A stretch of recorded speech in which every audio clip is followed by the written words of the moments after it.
This is an assembly all about my cat called Gingie Boot, the Wonder Cat. And it's all about a story of a cat that touched the hearts of many, brought a community together, and helped to display a huge amount of kindness within a community where things were quite difficult at the time. So it's a story about kindness and hope, but it's a little bit sad as well, so bear with me. This is Gingie Boot. He was a beautiful cat. He was born to us, one of 4 kittens, and we decided to keep him because he was the only ginger one and he looked pretty special. My children loved Gingie Boot, and Gingie Boot was always great with them. He was a real character and a real part of our family. There were loads of stories about Gingie Boot, from the time where he walked into a stage production down in the local cemetery. He featured on the front page. A random ginger cat walks onto the set of Romeo and Juliet. He was known throughout the community for hanging out outside of schools. All the local children loved him. He waited for them. He particularly liked the children coming out and stroking him, and he wound his way around their little legs and purred, and everybody loved Gingie Boot. In fact, he was so famous, all the children knew him. He used to follow them home. Sometimes he even got lost. He went as far away as 2 or 3 miles, but he always found his way home, so we knew he was safe. He was adopted by children as well. We had a little girl that came up to see him regularly, brought him a tin of tuna because she couldn't have her own cat. And she loved Gingie Boot so much that her and her mother used to come up and feed him, and just so they could spend a bit of time stroking him and getting to know him a bit better. So he really was a wonderful community cat. But I didn't realise quite how famous he was until this happened and things changed. So I think you might remember this. Fine, and I thank you all. The time has now come for us all to do more. From this evening, I must give the British people a very simple instruction. You must stay at home, because the critical thing we must do to stop the disease spreading between households. So there we were, in lockdown. Everybody was stuck at home and things changed considerably. At that time, Gingie Boot was here and we were just a family in lockdown and a community. What I didn't know was how isolating it could be, how isolating lockdown could be, and then this happened. Gingie Boot disappeared on the 29th of April.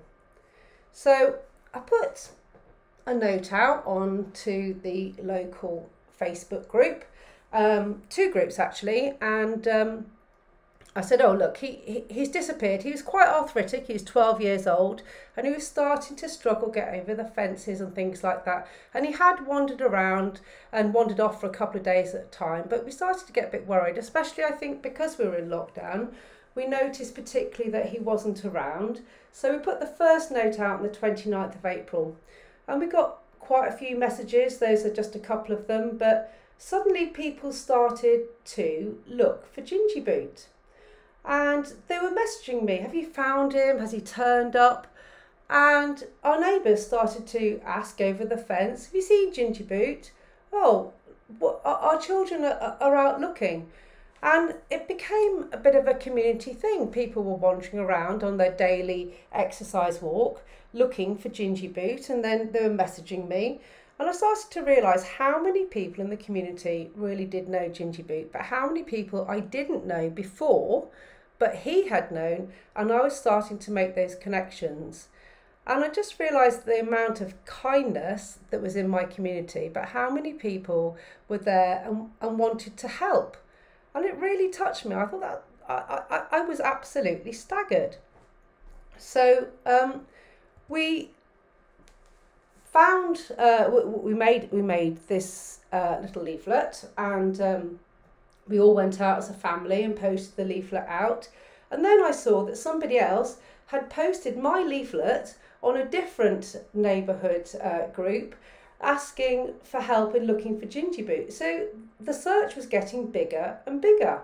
And so she was then helping coordinate the search for Gingie Boot, and then other people were messaging me, anybody seen Gingie Boot? Then there were people that were knocking on our door. This was during lockdown. There was the old lady from across the road. I think I've seen Gingie Boot, she said. This was at 10:30, so we all ran across the road looking for Gingie Boot. But then I got to know her as well. So we started talking, and I was able to strike up a bit of friendship with her. She said, oh, this is the first conversation I've had with anybody in days and days. And she started to look for Gingie Boot. And suddenly people were coming together and using their time to look for him. Still no sightings of him. Then we got sightings from further afield, so we went all over Bristol looking for him, but unfortunately we just didn't find him.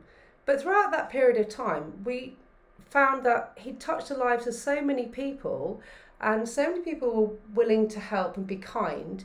It became kind of a community thing in lockdown, which was amazing. One little cat. We thought he was Gingie Boot the Wonder Cat, but clearly so did lots of other people. So we got lots of phone calls, and we met lots of people. Here he is. This is his special thing. He used to sit there and raise his little paw when he wanted food, a bit like a dog really, but obviously that was just his little thing. And then the children down the road, they started putting leaflets through the doors, and everybody was still asking, still no sight of him. This was about 2 weeks, so it was a really difficult time. We were really worried, but we had lots of help and lots of support.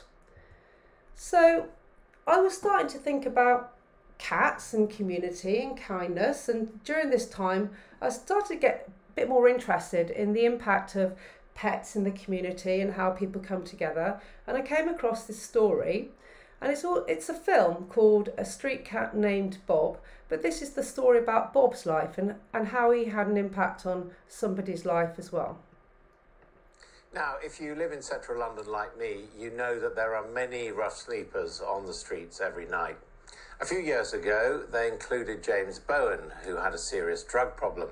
By day, he tried to make money as a busker, and later by selling the Big Issue. But then James adopted a stray cat, or some would say Bob adopted him. The two of them playing together attracted the attention of passers-by. A best-selling book, a life-changing turnaround, and now a major motion picture, A Street Cat Named Bob, followed. I had high hopes about the man that I could be, and my luck ran out. I want to be clean, I want to live a life. You can't do it on your own. Second time around. Hey, boy. So this was where you mainly performed, was it? Yeah, this is where Bob and I used to busk originally, before we started selling the Big Issue here as well. Is he your cat? Yeah, he is truly my cat, yeah. Anyway, yeah, man, how you doing? Yeah, not bad, man. I mean, I live around here, and every morning when I come out, there are people sleeping just down there, and all around, really. Actually, once as well. You used to stay around here? Oh, yeah, absolutely. Around that corner there, we used to go until they started getting security on that place around there. He decided, obviously, that he was going to live with me, and he followed me every single day till one day he got on the bus with me and sit by my feet in Covent Garden while I was busking. And it was just phenomenal, the response, that all of a sudden people were paying attention to me. And I mean, I was just strumming out the same tunes as before, but people would stop and listen, and they'd come over and they'd ask, why is there a cat here? And I'd explain my story and his story, and people would be like more willing to listen all of a sudden. We weren't invisible. Who are the people that make you feel alive? Are any of them standing by your side? At the time you were on the methadone program. I was, yes. When you're on a methadone program, you are literally trapped in a routine of every single day having to go to that chemist and take that medication. You don't have freedom of choice, and at the same time, you know, I was having to take care of him, and in that, it meant I had to take care of myself. I never thought that, you know, that Bob would be buying me a house in south of London, and they'd be making a movie about a part of our lives.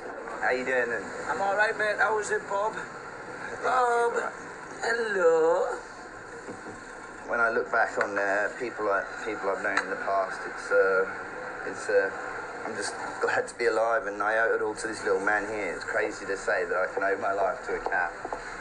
It's about, you know, redemption, and how through my eyes people can see what I went through. Even though I came from where I did and I went through what I did, I've come out the other side, and that everybody has that second chance. It happened to Bob and I, and we're able to share it with the world. So if you haven't seen that film, it's an absolutely brilliant film, brilliant book, A Street Cat Named Bob.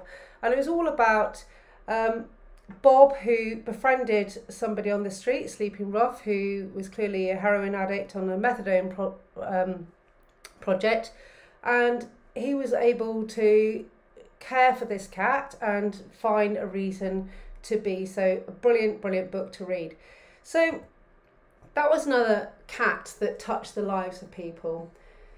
So the sad part of this assembly is that we found out that Gingie Boot had passed away. He'd been run over, and because it was lockdown, he had been run over quite early during lockdown, but he hadn't been found for a couple of weeks.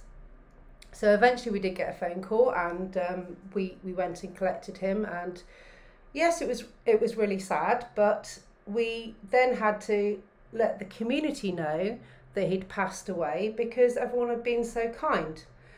This is Gingie Boot here. This is his favourite pose when he went to sleep, and this is really why we called him Gingie Boot, the Wonder Cat, because we just thought that he was dreaming about flying through the air. But I just want to read some of the messages I had that gave me hope in a time when we felt so sad, but actually it was a bit of a silver lining because people had been so kind, and their kindness had touched my heart. So some of the messages that we received, and we received over 150 messages from our community. So I'm so sorry to hear this. I loved him coming to sunbathe in my front garden from my next door neighbour. Oh no, Sally, that's so sad. He's an utterly brilliant little guy. Me and Mum loved him when we lived next door. Big hugs to you. I'm so sorry. I'm so sorry to hear this. We've been looking out for him on our daily walk. I'm going to miss that gorgeous voice strutting around the neighbourhood, sending my love to you all. That's so sad. I'm sorry to hear this. I'll miss walking the streets with him, sending lots and lots of love. There were loads of messages about how he touched the lives of children as well. One mum, he used to wait outside the gate for my little girl to go and pet him. He even came inside once for a sniff. He was the best cat, such a lovely nature. And oh no, I'm so very sorry. My girls always loved our meetings with him on the way home from nursery. He was lovely. So that's just a few of all the messages I got in a time where we were really sad, but I thought that those really made the whole thing much better or easier to deal with because of all the lives that he touched and all the kindness that I received throughout that period of time. And the connections that I made with people around. I now know all my neighbours because they were out looking for him, and we got talking over the fences. So there's always good things that come out of things that are pretty sad. So this got me thinking about how connections are massively important to us throughout lockdown and after lockdown. And as things seem to be getting a little bit more restrictive in parts of the world, I just thought this might make a difference and might be worth looking a bit more at how connections help us to feel better. So the top 5 concerns for young people that made their mental health worse: feeling bored, restless, not being able to see my friends, not being able to go outside for essential reasons. And of course we can now. You can go to school and you are making those connections. But if you have a look at the top 5 positive coping strategies used by young people, it's connecting with friends or family online and making those connections. And I came across this on the Mind website, and it is Mental Health Awareness Week. Many children and young people have likely experienced loneliness during lockdown and in particular been affected by lack of physical contact with their friends and families. So those connections are massively important to everybody. Having those connections during the day, talking to people, and it's really difficult, isn't it? Because we're not supposed to really be going around and mixing with people outside of our bubble. But those phone calls that you can make to your family, to your grandparents, to other people may really help. I even came across this article that sparked my interest, and it was in a local newspaper, and it was all about cuddling and those connections that you can get, the physical connections, and how they are brilliant for your mental health. So I'm really not suggesting that you go around cuddling people. That isn't what I'm asking you to do, particularly during a pandemic. But I do think it's good to think about how that physical closeness can help you, especially with your family and maybe your grandparents that are feeling a little bit isolated or alone. So apparently you can rent somebody out for £40 an hour to come and give you a cuddle, which is an interesting theory, and apparently it's growing hugely. Clearly there are considerations at the moment, but this is a big industry now where you can employ somebody, and the benefits to your mental health are huge just by having that physical closeness and that contact. So maybe think about that when you are going to visit your family, or when you're going home after a day. Maybe your mum just needs a cuddle, or your dad or your gran or whatever looks after you. Just having that contact with people and making those connections. So I'm not going to play this because it's a video that you can look it up yourself, what it's like to be a professional cuddler. It's very interesting. But I'm running out of time, so I'm going to play this instead. And this is by the Mental Health Foundation, and it's for Mental Health Awareness Week 2020, and just bringing everything to a close about how kindness can make things feel so much better. At times like these, when the world feels upside down, kindness can be the key to turning things around. You see, kindness has the power to create community, support and hope. A helping hand that says you're not alone when you face that upward slope. Of course, being kind is always the right thing to do. But did you know that doing good is also good for you? You see, a little act of kindness can boost your mental health. It can lower stress and cheer your mood to think of someone else. And of course, don't forget to be kind to yourself. It doesn't have to take a lot, because even the smallest spark can be the thing to light the way when someone in the world feels dark. So make that call, share that gift, send some happy posts. And this Mental Health Awareness Week, remember, kindness matters most.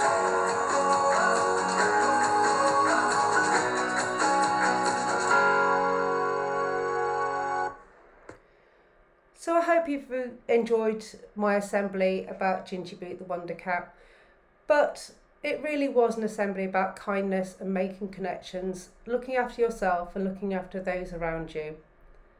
Have a really good week.